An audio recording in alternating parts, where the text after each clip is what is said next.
the cosmic pendulum, why reality always swings between opposites. Let's begin with a realization so profound it can shift the axis of your inner world. Everything you experience, every joy, every sorrow, every breath is caught between two forces. These are the dualities.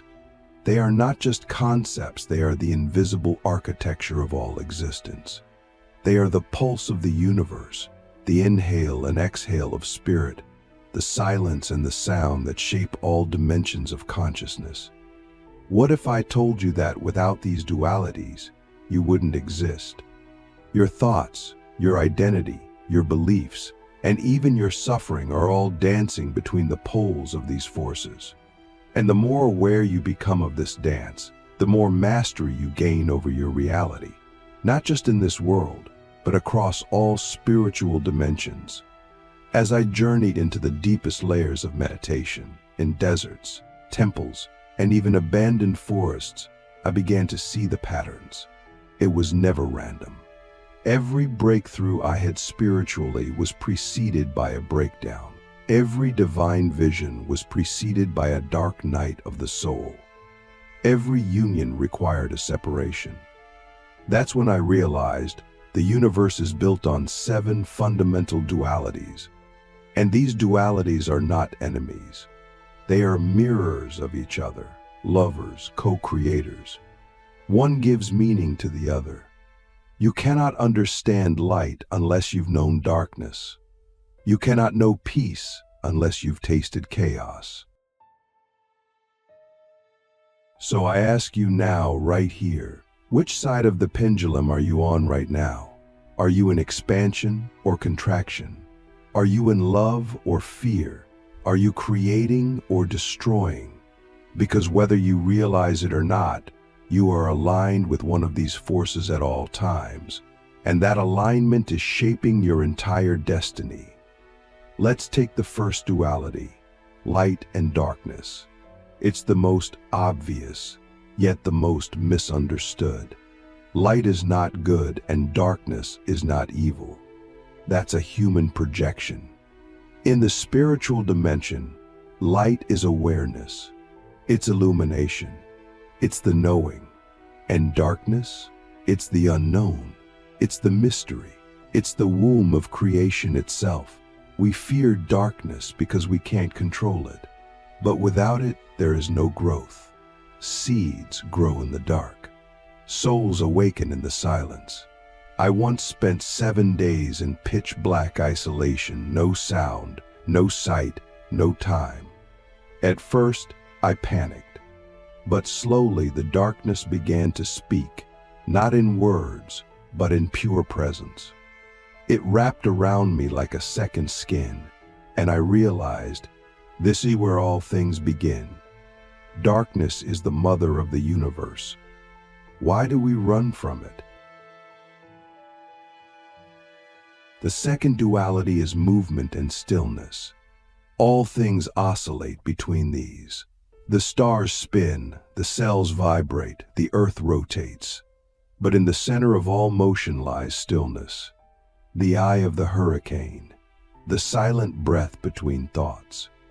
In our lives, we're addicted to movement, chasing goals, chasing people, chasing validation. But what if true power comes from stillness? What if the greatest transformations happen not when you're doing more, but when you stop doing altogether? I challenge you. Can you sit in absolute stillness for 60 minutes? Not just physically, but mentally. Can you stop the inner chatter? Because once you do, you'll touch the dimension where time collapses. That's where you meet eternity. And it's always been waiting for you. Third, we encounter the duality of attachment and detachment. This one is subtle, and it rules the emotional dimension. We bind ourselves to people, identities, outcomes. We say, this is mine, this is who I am. But the more we hold on, the more we suffer. Detachment is not apathy. It's not cold indifference. It's the ultimate freedom. It's the ability to love fully without needing to possess. It's the art of being in the world but not of it. I once let go of everything, my name, my job, my home, my relationships, not to escape but to see what remained. And what remained was pure awareness, untouched by circumstance. That's when I knew what you truly are can never be lost. So what are you holding on to that is actually holding on to you? The fourth duality is creation and destruction. This is the force behind every cycle in life. We fear destruction, but forget that it is the soil of creation. Forests burn so they can regenerate. Old identities must die for new ones to emerge. Even stars collapse to form black holes, which in turn give birth to galaxies. I ask you now, what in your life is ready to be destroyed? What pattern, belief, or relationship needs to be burned to ashes so something more authentic can rise? When I learned to embrace destruction, I stopped resisting the seasons of my soul. I stopped fearing the end because I knew it was also the beginning. Can you find beauty in your collapse? The fifth duality is masculine and feminine. Not gender, these are archetypal energies. The masculine is direction, focus, structure. The feminine is flow, receptivity, chaos, and creation. Both exist within you, regardless of your body. But the imbalance of these forces creates suffering. When masculine dominates, we become rigid, cold, disconnected. When feminine overtakes, we drown in emotion, lose focus, spiral. The key is union. In all spiritual traditions, from Tantra to Taoism, enlightenment is the sacred marriage of these forces within. When your inner masculine holds your inner feminine, you become whole. You create without burnout. You lead with love. Which energy are you over-identifying with right now? What would happen if you balance the other? The sixth duality is time and timelessness. This is where spiritual practice often begins to shake our reality. We live in linear time, past, present, future. But in higher dimensions, time is fluid. It folds, it spirals. Mystics have long spoken of moments where the past reveals itself in the present, or where the future sends signals backwards. I've experienced these states. In deep meditation, time dissolves. Hours feel like seconds. You remember things that haven't happened yet. You touch the eternal now, and in that eternal now, all healing happens. All forgiveness occurs. All wisdom returns.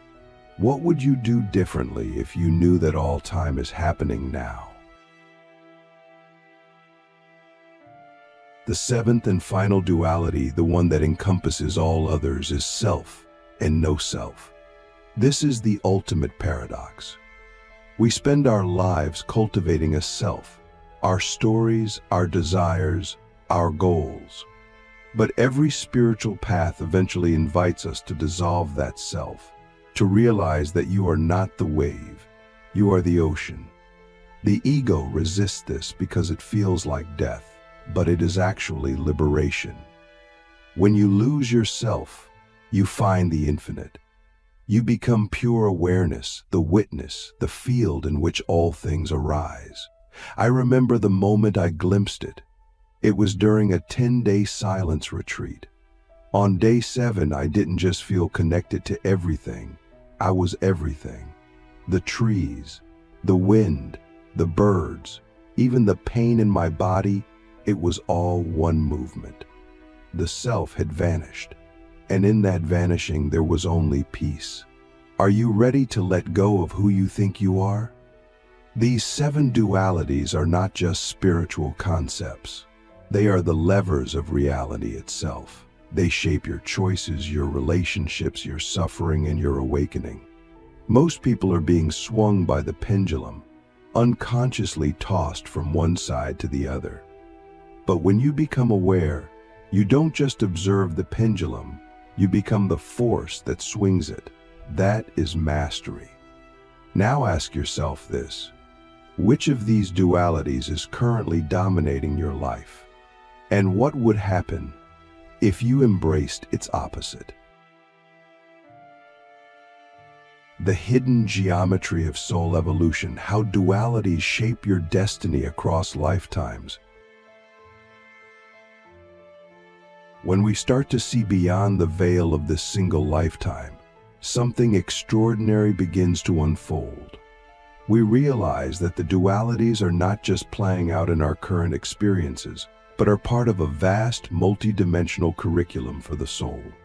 Each incarnation, each relationship, each success and failure is not random. It is a lesson crafted with surgical precision to teach us how to balance opposites. Just as a sculptor chisels away at marble to reveal form, the universe uses duality to carve the soul into its highest, most radiant expression. But most people resist the chisel. They cling to comfort, to their current identity, to what they think they know. And so, the lessons repeat, again and again, across lifetimes, until we finally say, "I'm ready to see. I'm ready to grow." Once that declaration is made, the real journey begins, not just in this life, but across the entire arc of your soul's evolution. Each of the 7 dualities we explored in Part 1 becomes a cosmic template for your growth. For example, if you are overly attached in one life, obsessed with control or materialism, you may incarnate in the next life with intense poverty or loss, not as punishment, but as a rebalancing. The soul doesn't care about comfort, it cares about wholeness. If you were a tyrant in one life, you may return as someone who must learn submission and humility. If you rejected your feminine side, you may come back in a body or situation that forces you to rediscover it. Over time, across many lifetimes, these dualities begin to harmonize within you. You stop swinging from one extreme to the other. You become centered, integrated. You become what ancient mystics call balanced light, a soul that has danced in both fire and water and now glows with inner equilibrium. But here's the deeper question: what lesson is your soul trying to master right now? This is where karma and dharma intersect. Karma is not just about consequences, it's about correction. It's the universe gently nudging you toward balance. Dharma, on the other hand, is your sacred responsibility to accelerate that balance. When you align with your dharma, you stop reacting blindly to the pendulum of duality and start using it consciously. You begin to live with intention, knowing that even painful experiences are part of a divine recalibration. I once met a woman in India who had lost everything: her child, her husband, her health. She told me, with tears in her eyes, "I thought I was cursed, but now I see I was being prepared." Her suffering had activated a level of compassion and strength in her that she never knew existed. That's the hidden geometry of the soul. It expands through contrast. It evolves through paradox. It grows through pain. So ask yourself, what if your current struggle is your soul's greatest classroom? One of the most mysterious aspects of this journey is how dualities are encoded into our relationships. Have you ever met someone who triggered you intensely, or who felt incredibly familiar, even though you just met? That's not coincidence. It's resonance. Souls travel in clusters like stars forming constellations, and often we reincarnate with the same beings again and again to explore the same dualities from different angles. A parent who was overly controlling in one life may return as your child in this one. A lover who betrayed you may reappear as a spiritual teacher. Every dynamic is an invitation to heal, to balance, to transcend. But that only happens if we stop blaming and start seeing the deeper patterns, seeing the geometry beneath the drama, seeing the sacredness in every encounter. Because once you do, even your enemies become your greatest allies in evolution. Who in your life right now is actually your mirror? Now let's go even deeper. Duality doesn't just exist in your outer world. It's encoded in your energy body, your chakras, your subtle anatomy, your breath. In Eastern traditions, the left and right channels of the body, Ida and Pingala, represent the feminine and masculine currents. These energies spiral around the central channel, Sushumna, which is the path to enlightenment. When these dual forces are out of balance, you feel fragmented, anxious, reactive. But when they harmonize, the central channel opens and Kundalini rises. This isn't just mystical poetry. It's a real energetic process. I've felt it. I've watched it rise through my spine like a serpent of light, unlocking memories, visions, and truths I didn't know I carried.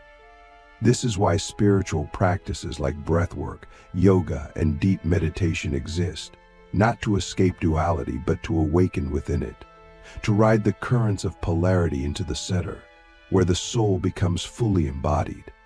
Have you ever truly felt your energy in motion, or have you only known your mind? But here's the paradox. As your soul evolves, the dualities don't disappear, they intensify. The more light you carry, the more shadow you must integrate. The more love you open to, the more heartbreak you risk. This is the great irony of growth. Many seekers think awakening will lead to peace, but real awakening leads to more responsibility, more contrast, more inner work. The difference is you now welcome it. You now see every challenge as a door, not a wall. You stop asking, why is this happening to me? And start asking, what is this showing me about myself? That question alone can shift lifetimes of suffering. Because at the core of every duality is a secret key. And that key is awareness. Once you become aware of the force at play, it begins to loosen its grip. You are no longer a puppet of polarity. You become the observer, the alchemist, the one who can hold contradictions in your heart without needing to resolve them. That is spiritual maturity. Finally, let's talk about choice. Because awareness without action is just another form of avoidance. Once you see the dualities, once you understand their impact, you must choose how to engage with them. This is where free will meets destiny. You can choose to lean into discomfort. You can choose to forgive. You can choose to let go of control. You can choose to walk away from toxic patterns, even if they are familiar. Every choice you make is either reinforcing imbalance or restoring harmony. And the more you choose balance, the more your reality begins to shift. Not just your outer circumstances, but your vibration, your frequency, your timeline. Yes, your timeline. Because choice is not linear, it's quantum. Every time you choose love over fear, presence over reaction, stillness over chaos, you are literally jumping timelines. You are entering a parallel version of yourself who is more aligned, more awake, more whole. So I ask you one final question for this part. What timeline are you choosing today? The spiritual battlefield within. How to master the inner fight between opposing forces. There comes a moment on every spiritual path when the war shifts inward. It's no longer about external challenges or cosmic patterns. It's about what happens when you realize the battlefield is your own mind, heart, and soul. It's about waking up at 3 a.m.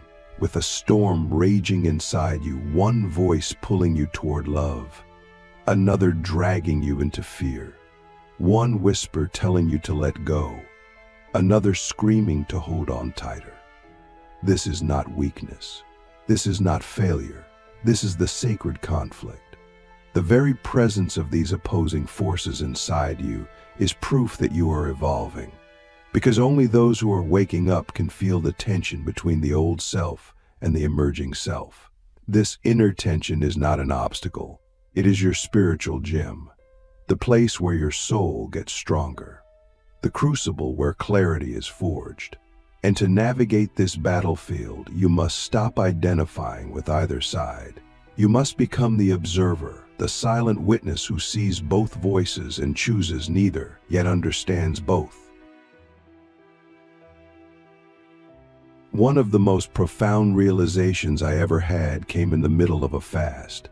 I hadn't eaten in 5 days, and my mind was in chaos. I wanted to quit. My body ached. My emotions were all over the place. But then, in that moment of weakness, I noticed something. There was a space inside me that wasn't reacting. It wasn't hungry. It wasn't afraid. It was just still.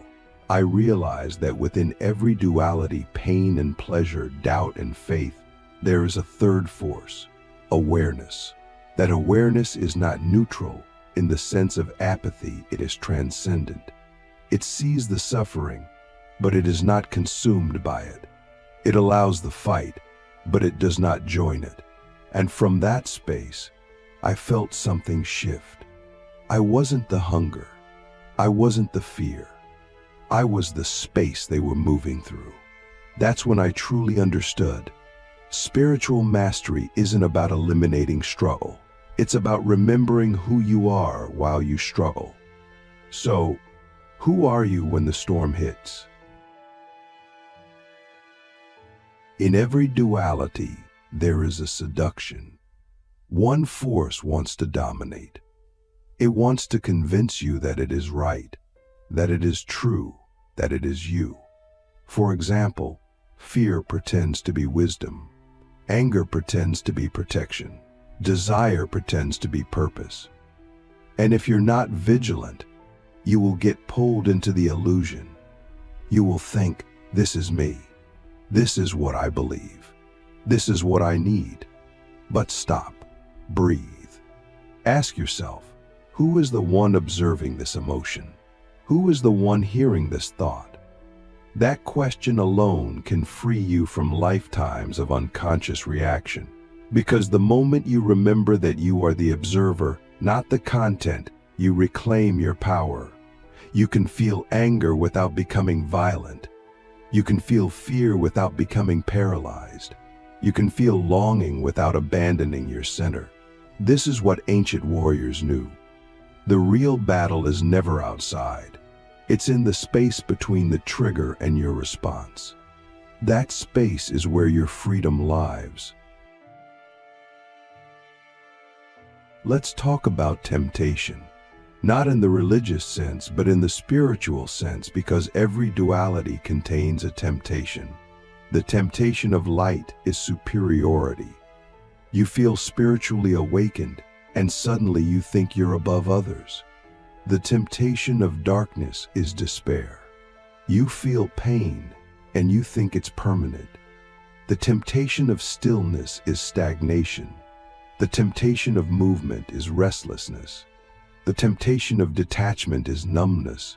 The temptation of attachment is obsession. These are subtle traps, and most people fall into them without even noticing. But here's the key. Every temptation is actually a lesson in disguise. It only exists to show you where you're still unconscious. So instead of judging yourself for falling into the same patterns, ask, what is this pattern trying to teach me? What lie am I believing about myself right now? Because every time you fall, you are being given another chance to rise with more awareness, more humility, more grace. Now consider this. The dualities are not just forces to be balanced. They are invitations to alchemize. Alchemy is the ancient practice of turning lead into gold. But spiritually, it means turning pain into wisdom, fear into love, shadow into power. And you do this not by denying one side of the duality, but by integrating it. Integration is the hidden art of the awakened soul. It's when you stop pushing parts of yourself away and start saying, even this belongs, even the anger, even the doubt, even the part of you that still wants to escape. When you bring those parts into the light of awareness, they stop controlling you. They become allies. They become energy you can use. I've sat with addicts, monks, CEOs, shamans, and I can tell you, the most powerful people are not those who have eliminated their darkness. They are the ones who have become intimate with it. The ones who have danced with their shadow, not run from it. So, what part of yourself are you still trying to exile? This inner fight is not a one-time event. It is a cycle. It will repeat in new forms as you grow, but each time it returns, you're different. More aware, more anchored, more capable of choosing from the center, not the extremes. And that's the mark of a true spiritual warrior. Not someone who avoids conflict, but someone who meets it with presence. Someone who can hold paradox without collapsing. Someone who can say, yes, I feel fear, but I will still act from love. That is the greatest power you will ever learn.